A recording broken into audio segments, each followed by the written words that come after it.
Es probable que hayas escuchado decir de algún lugar o de alguna forma de alguna persona que ya Dios no requiere que nosotros demos diezmos, porque los diezmos eran para los judíos, para el antiguo pacto, para el Antiguo Testamento. Pero en el estudio de hoy quiero enseñarte realmente qué dice la Biblia y no simplemente las opiniones que las personas emiten en las redes. Quédate conmigo en este video. Que Dios te bendiga.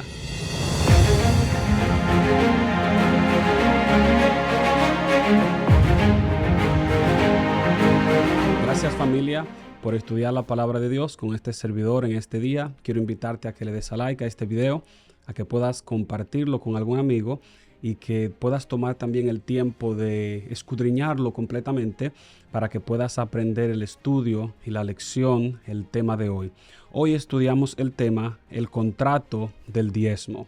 Y el texto para hoy lo encontramos en Malaquías capítulo 3, verso 10, y la palabra de Dios dice de la siguiente manera: Traed todos los diezmos al alfolí, y haya alimento en mi casa.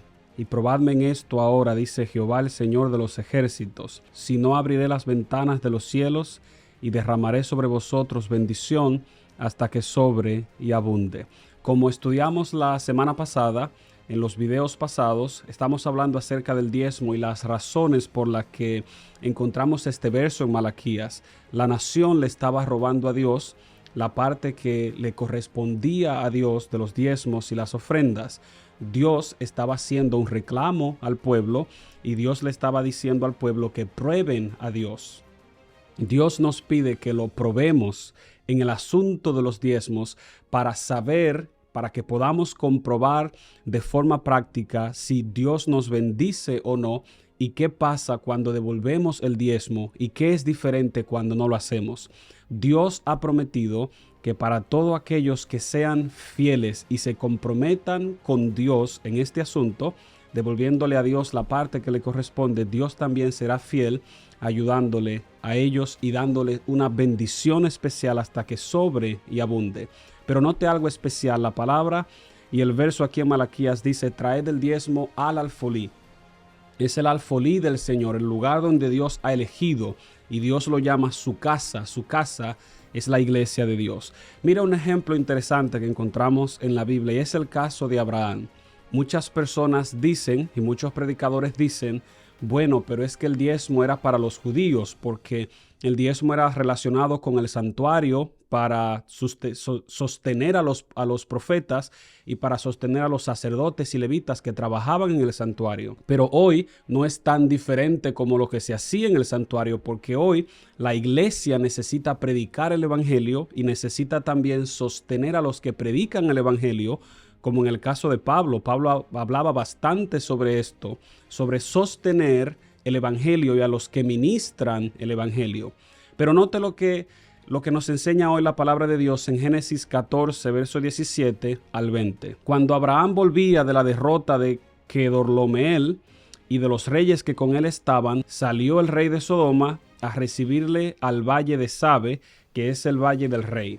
Entonces Melquisedec, rey de Salem, sacerdote del Dios Altísimo, sacó pan y vino y lo bendijo, diciendo: bendito sea Abraham del Dios Altísimo, creador de los cielos y de la tierra, y bendito sea el Dios Altísimo que entregó a tus enemigos en tu mano, y le dio a Abraham los diezmos de todo. Te nota en estos versos que Abraham acababa de librar a su sobrino Lot del secuestro de los reyes que pelearon contra Sodoma y las ciudades vecinas. Pues Abraham lo libra, Abraham viene victorioso, y Abraham no solo libra a su sobrino, sino a toda la población que fue tomada cautiva, y Abraham también al mismo tiempo le recupera todas las pertenencias que ellos habían perdido. Abraham les devuelve todo. Abraham deja a su sobrino también libre, y ahora Abraham se encuentra con Melquisedec, que es el rey de Salem, y la palabra de Dios nos dice que también además de ser rey, era sacerdote, y Abraham le entregó a él el diezmo de todo. Y Melquisedec bendice a Abraham de forma especial. Y en este encuentro que ellos tienen, después de que Melquisedec bendice a Abraham, Abraham le hace entrega del diezmo y de todo lo que tenía. La palabra de Dios nos está hablando no solo en el contexto de la guerra, no es que Abraham entregó una parte a Dios porque Dios le ayudó a librar a su sobrino, sino que dice que Abraham le entregó el diezmo de todo lo que tenía. Y este ejemplo es sumamente muy importante porque nos ayuda a contradecir lo que se enseña de que el diezmo era para los judíos.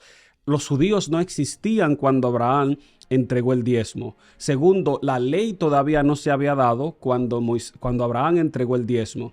El pacto de Dios en el Sinaí con los levitas y con el santuario todavía no se había establecido cuando Abraham entregó el diezmo. Lo que nos indica que el diezmo existía, Dios pedía el diezmo mucho antes de que los judíos existieran. Génesis 14 aquí es una evidencia de que el diezmo existe desde los tiempos de Abraham o mucho antes de los tiempos de Abraham. Ya Dios había exigido, ya Dios había pedido que le trajeran el diezmo, porque el diezmo, aunque muchos no quieran aceptarlo, es una señal del pacto. El diezmo es una señal del pacto porque es de esta forma como nosotros honramos a Dios y le somos fieles a Dios devolviéndole la parte que le toca. El diezmo es muy importante porque el diezmo es un control que Dios establece para que su obra, su iglesia, su santuario funcione de una forma ordenada. El diezmo lo establece Dios.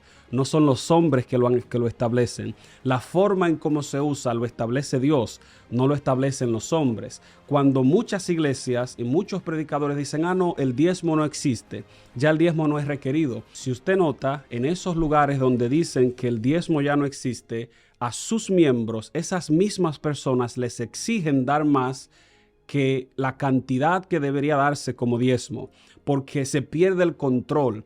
Se pierde el control de lo que debería darse, de lo que es fidelidad delante de Dios, y ahora se establece una nueva norma. Se establece la norma que es lo que diga el individuo y lo que diga esa congregación o esa iglesia, porque ya lo que dice Dios ha sido sustituido por lo que diga esa persona. Y entonces así es donde perdemos el control de lo que Dios ha establecido, y usted va a ver cómo grandes figuras al final del día terminan con jet privados y grandes mansiones y con sumas millonarias de dinero porque se ha desviado el propósito original con el que Dios había enseñado en su palabra. Dios ha establecido un diezmo y eso crea un control.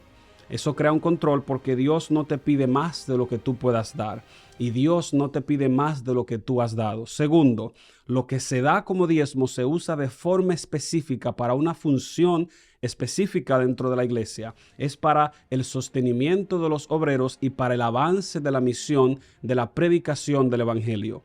Estamos viviendo en tiempos económicamente difíciles, pero al mismo tiempo todos entendemos que la iglesia no puede correr sin finanzas, porque tener una iglesia es finanza, comprar un templo es finanza, sostener un templo, un micrófono, un celular, una computadora para hacer que la misión avance, todo eso requiere finanzas. Por lo tanto, Dios ha establecido el diezmo para que desde el principio hasta ahora exista la misión, para que existan obreros 100% dedicados a esta tarea de llevar el evangelio a otros lugares, a otras personas que lo necesitan.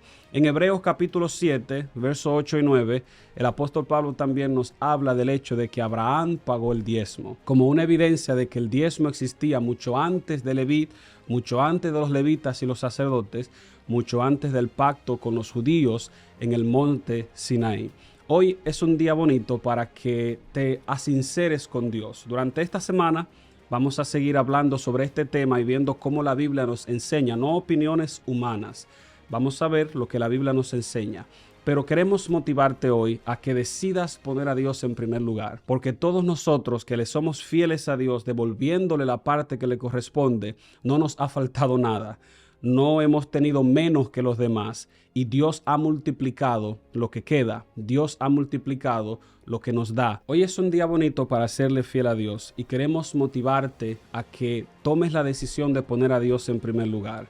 Segundo, de que tomes la decisión de serle fiel a Dios. Y tercero, de que tomes la decisión de confiar y depender completamente de Dios. Todos nosotros, lo que hemos hecho esto con nuestras finanzas, hemos visto cómo Dios nos ha bendecido de forma especial y no nos ha faltado.